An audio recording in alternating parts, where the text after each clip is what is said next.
yàlla 2029 nañ ko te pourtant gis nañu président de la République ci annonce bi mu def ci création partem nee na partem moo mujjee ñëw moo ëpp doole moom moo am lépp te buñ demee élection ku mu fi fekk da lay duma taxaw na wax ne nañu respecter institution yi ñooy banqaasu réew mi et puis saa fitna du fi naanee ñeex yooyu yëpp boole na ko ci dafa mel ni moom aussi pare na.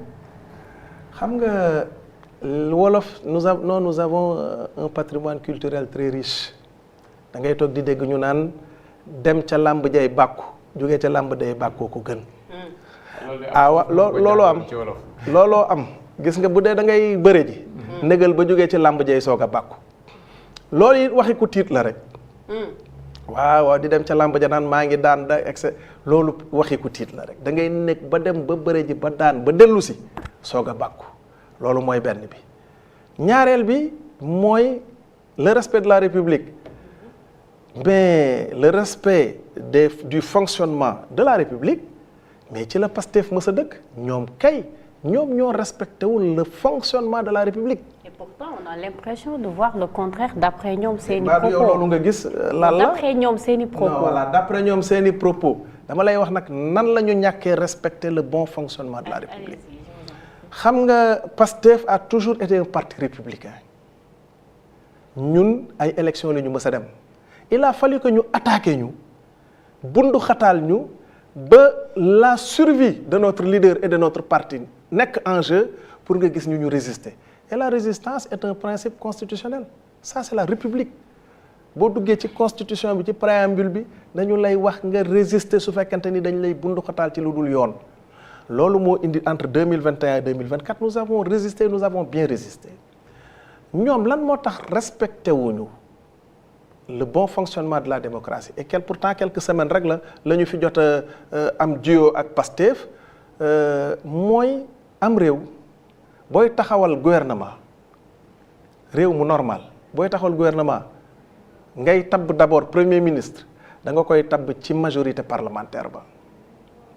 loolu mooy le bon fonctionnement de la République dans une démocratie normale qui se respecte le premier ministre doit être issu de la majorité parlementaire soo dee tànn ay ministre ci biir majorité parlementaire boobu nga koy tànn waaye ñoom est-ce que def nañu loolu kii nga xam ne moom la ñu tànn comme premier ministre fan la bokk xam nga bokkul Pastef n'est-ce pas. mais yow xam nga ne c'était pas possible. waxtaan pourquoi ngeen Diomaye ak Sonko waxtaan nañ. même ça a tiré en longueur Ousmane Sonko jox nañu lu bari ci ay informations ci waxtaan wi. mais juboo pour bokk ab gouvernement contexte bi mayewu ko woon. même bu ngeen juboowul ci gis-gis dama ni le premier ministre doit être issu de la majorité parlementaire aller un peu partout foo bëgg a dem demal Israël demal. Angleterre demal France foo dem foo xam ne dañu fay demal Japon partout tu vas me dire que j'ai cité plusieurs régimes parlementaires n'est-ce pas non c'est mais même tu vas dans une partout où il y a un régime présidentiel également ñiy diriger mooy la majorité parlementaire également tu sais que Trump mënul type de régime présidentiel bi nga xam ne moom mooy véritable régime présidentiel ce sont les États-Unis. mais mën nañu wëlbati laaj bi tamit. oui ne parlement bi ok majorité bi ñu ko doon wut. dañ ko doon wut pour le président élu au Sénégal Bassirou Diomaye Faye majorité boobu moo dem ba waroo ak moom gis-gis. foofu tamit mën nañ indexer majorité bi ne est-ce que trahirul esprit bi nga xamante moo taxoon ñu teg ko fi. déedéet parce que bi ñuy dem Pastef moo dem élection législative. pour mettre à l'aise le président de la République. non déet defal ndànk booba coalition Diomaye ngi fi. pour ton information bi ñuy dem élection en 2024 législative président Diomaye li mu bëggoon mooy ñu dem sous la bannière de la coalition Diomaye. Ah bon? C'est la vérité. Pastef a décidé d'y aller sous la bannière de Pastef président Diomaye li mu bëggoon mooy ñu dem sous la bannière de Diomaye président. ngeen dem wala mu am ñu mu proposé. dans les listes non dafa ni woon nañu dem élection législative ak bannière. carrément. mais bien sûr. ok on l'a refusé. on est allé aux élections parce que ñun dañ expérience lu muy jariñ. li nga dund démb. am ci gàllankoor bu fekkente ni nit nga da nga koy éviter. am nañ fi ay coalition yoo xam ne fan la mujjee en 2022 bi ñuy dem élection législative yi xanaa yéen a ngi fàttaliku ne on était en ballottage. 82 83 ñun ñoo amoon 83 au dernier moment ci l'un d'entre nous dem choisir ji la majorité présidentielle muy le député Pape Diop. si vous vous en souvenez très bien. donc expérience dafa am lu muy jëriñ en 2024 on a dit que Pastef dootul demati élection te demul ci bannière am parce que boobu Pastef wóolu na boppam xam na ni dafay gagner élection yi. booba président Diomaye mi ngi ci ñun.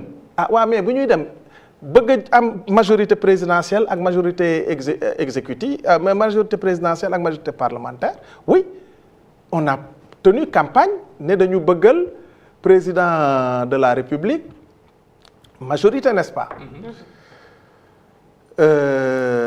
booba kan moo doon premier ministre. c'était Ousmane Sonko n'est-ce pas.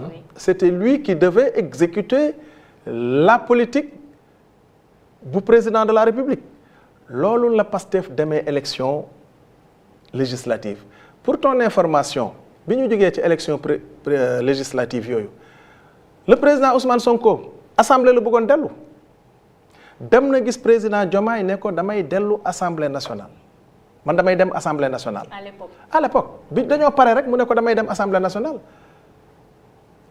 mais président de la République moo ko ne da ngay toog comme premier ministre. Et voilà pourquoi il est resté Premier ministre du Sénégal. kon ñun suñu majorité c'est une majorité pastéfienne. contrairement à ce qu'on entend très souvent. Pas diomayenne. Non, ça ne peut pas être majorité diomayenne. Ça ne peut pas être mënul nekk. C'est une majorité pastéfienne et élection yi di ñëw dina ko dëggal. élection yi ñu dëgmal nii. dina dëggal ni que la majorité est véritablement pastéfienne. ok kon bi nga doon wut majorité bi c'était pas pour dëgëral nguuru président mais pour waajal Ousmane Sonko. politiquement déedéet parce que on était dans la même mouvance. c'était pour avoir une majorité mais ñu bañ qu'on ne soit pas pollué par des politiciens yoo xam ne seen liggéey yëpp mooy manœuvrer manipuler. voilà pourquoi on avait décidé d'aller aux élections ci suñu bannière parce que gis nañu fii au Sénégal nettali naa la léegi ce qui s'était passé en 2022 ñi nga xam ne ñun ñoo leen dimbali ba ñu suqaliku waat mais ñoo njëkk a trahir en votant des kii yoo xam ne pour éliminer Ousmane Sonko présidentielle 2024 yi la waaw loolu nag boo ko dundee ba pare est-ce que war ngaa répéter loolu déedéet doo ko répéter voilà pourquoi donc nous avons été aux élections législatives de 2024 sous la bannière de PASTEF. d'accord alors monsieur le ministre est-ce que mun nañu xalaat ni même bu fekkee yéen a ngi koy wax ça fait presque un bout de temps que nañu dissoudre assemblée bi ñu dem élection jàpp nga ne fii ba bañ koy dissoudre du ñu mën a traverser benn crise parce que loolu daf may permettre ma andi réforme constitutionnelle yi nga xamante ne dugaloon ngeen ko par la suite le conseil mu rejeté ko ñu gisaat ay nouveaux projets de nu tuddati ay nouvelles projets de loi yoo xamante ne mi ngi ci kaw table bi lu jëm ci wàllu article L37 ñu gis lu jëm ci wàllu déclaration de patrimoine donc yooyu yëpp ngeen indiwaat ko encore tegaat ko ci kaw table bi est-ce que mun nañu am stabilité entre les deux institutions ba keroog ñuy dissoudre assemblée. waaw mais lan moo fi war a mën a indi crise institutionnelle ku nekk na nga jouer ce rôle le président de la République c'est le chef de l'exécutif ñun nous avons une majorité au Parlement il y a la justice qui joue son rôle également xam nga République ñetti pouvoir la am dafa am pouvoir exécutif am pouvoir législatif am pouvoir judiciaire exécutif mooy lan mooy ki nga xam ne dafay exécuter les lois votées par l'Assemblée nationale loolu mooy exécutif envers il faut bien que les gens comprennent également le rôle de chaque institution exécutif lu muy exécuter des lois votées par l'Assemblée nationale et principalement le budget et d'autres lois qui sont votées le judiciaire lan mooy rôle am mooy atte nit ñi wala atte en tout cas les personnes morales ou physiques à partir de lois votées par l'Assemblée nationale.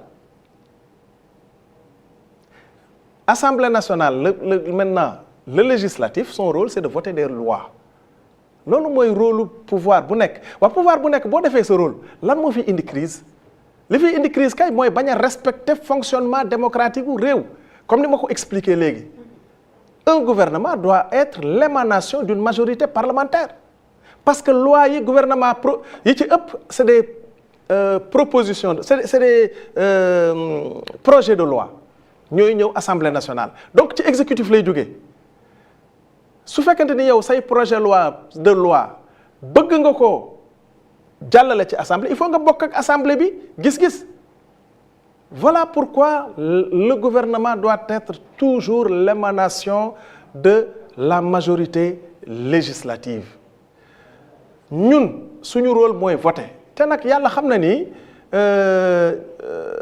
nekkuñu ci disposition wu entraver liggéeyu exécutif bu ñëwee indi fi loi boo xam ne véritablement c'est une